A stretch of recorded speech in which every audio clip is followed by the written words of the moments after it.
Loué soit Jésus-Christ, sa paix soit avec vous. Être baptisé, c'est être uni à la mort et à la résurrection de Jésus-Christ.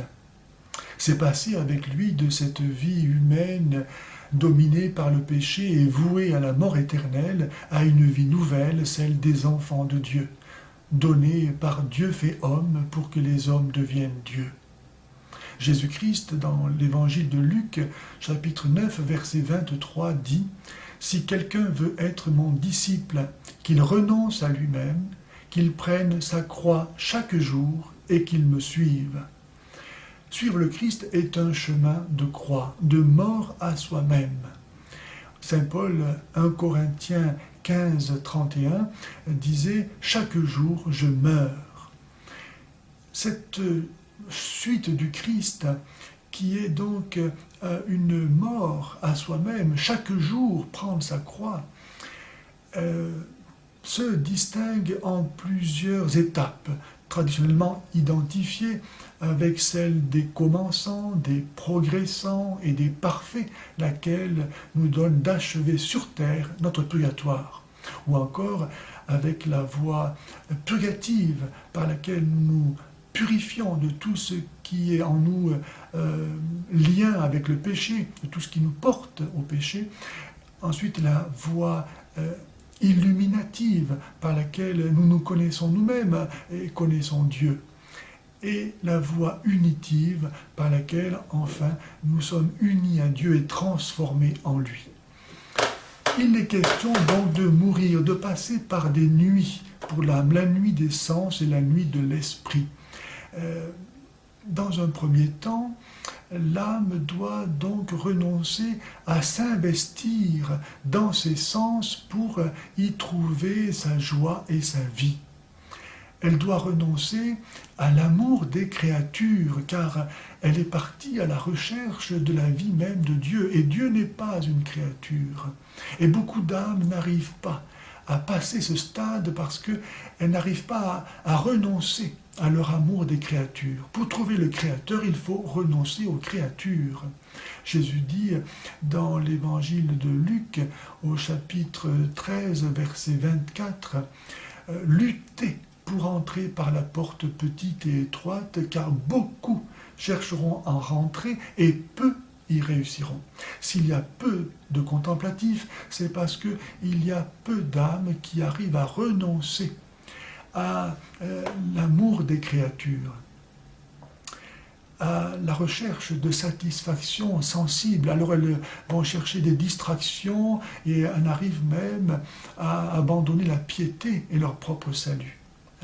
Dans cette phase où l'âme meurt donc à sa vie sensible, renonce à chercher sa joie et son bonheur à travers des objets sensibles, des créatures, l'âme ne sait pas encore discerner la conduite de l'Esprit Saint et donc vit dans une certaine obscurité.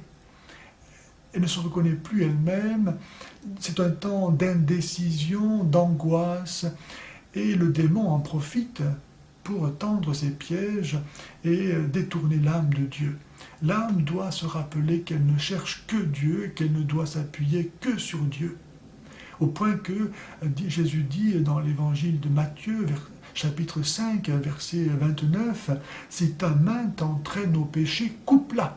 Il vaut mieux rentrer manchot dans le royaume des cieux que d'être jeté avec des deux mains en enfer. Si ton œil t'entraîne au péché, arrache-le. Mieux vaut rentrer borgne dans le royaume des cieux que d'être jeté avec tes deux yeux en enfer. Et si ton pied t'entraîne au péché, coupe-le. Mieux vaut rentrer estropié dans le royaume des cieux que d'être jeté avec tes deux pieds en enfer. »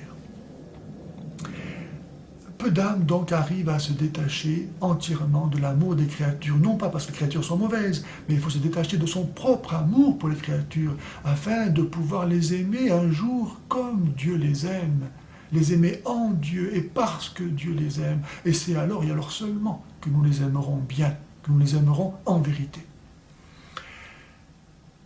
Vient ensuite la voie illuminative, où là il s'agit de renoncer à la recherche de soi-même dans le service de Dieu, de renoncer à la satisfaction que nous recevons par l'exercice naturel de nos facultés spirituelles. Il est très facile, tout en servant Dieu, de se rechercher soi-même. Il faut donc passer par cette voie illuminative où l'âme va voir ses propres imperfections, son incapacité fondamentale à servir Dieu et tout ce qui la détourne de Dieu.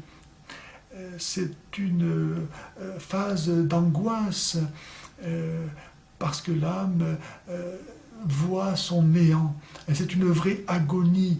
L'âme est remplie de tristesse en prenant conscience de son incapacité fondamentale à servir Dieu, à aimer Dieu comme Dieu mérite d'être aimé.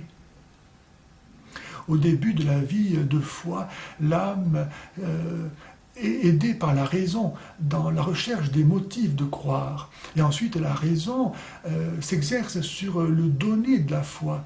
Mais vient un temps où la foi doit persévérer toute seule, car Dieu est au-delà de la raison. Et alors, la foi doit persévérer selon son être propre de foi, qui est d'être pure adhésion à son objet propre, à son objet formel, et son motif formel qui est la vérité divine, se communiquant à nous par la révélation. Puis, au début de la vie spirituelle, l'espérance est aidée, elle aussi, par des ouvrages de spiritualité, par des méthodes de prière, par des groupes, des mouvements, par des personnes. Mais vient un temps où l'âme doit aussi se détacher de tout cela, parce que Dieu n'est pas une méthode de prière, Dieu n'est pas une spiritualité, Dieu est au-delà. Et donc l'espérance doit persévérer selon son être propre d'espérance, qui est d'être pure adhésion à son objet et motif formel, qui est la miséricorde divine se donnant à nous, et qui est notre seul secours. Au début de la vie spirituelle, la charité est aidée par les dons de Dieu et les bienfaits que nous en recevons, par la bonté des créatures, mais vient un temps où l'âme doit se détacher aussi de cela, parce que Dieu n'est pas ces créatures, ni la bonté des créatures. Et donc il faut que la charité persévère selon son être propre de charité, qui est d'être pure adhésion à son objet et motif formel, qui est la bonté de Dieu aimée uniquement pour lui-même, indépendamment des dons et des bienfaits que nous recevons de lui.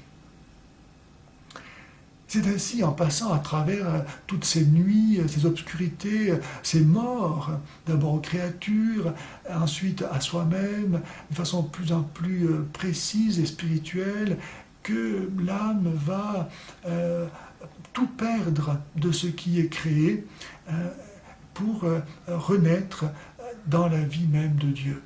Saint Paul dit, Hébreux 12, 29, que notre Dieu est un Dieu, un feu consumant. Il faut accepter d'être totalement détruit, consumé par cet amour de Dieu qui nous fait renoncer à tout pour pouvoir renaître nouveau dans une vie nouvelle qui est celle même que le Christ nous donne au prix de sa mort sur la croix. Lorsque Moïse, la première fois, a rencontré Dieu, c'était en Exode 3,14, à travers un buisson ardent qui se consumait sans se brûler. C'est une image de l'homme spirituel, une image du Christ qui est tout en étant homme, porte en lui la vie de Dieu. Et de même, nous, lorsque nous acceptons de suivre le Christ, nous acceptons de mourir à tout ce qui n'est pas Dieu, de façon de plus en plus spirituelle, de plus en plus subtile, jusqu'à vraiment être capable de se lâcher complètement avec joie, abandon, par pure foi, par pure charité, dans une totale espérance à ce que Dieu nous offre et qui est sa vie. Bienheureux donc ceux qui restent fidèles jusqu'au bout à la foi et acceptent de suivre le Christ jusqu'à la mort de la croix. Ils pourront ainsi renaître à la vie éternelle. Amen.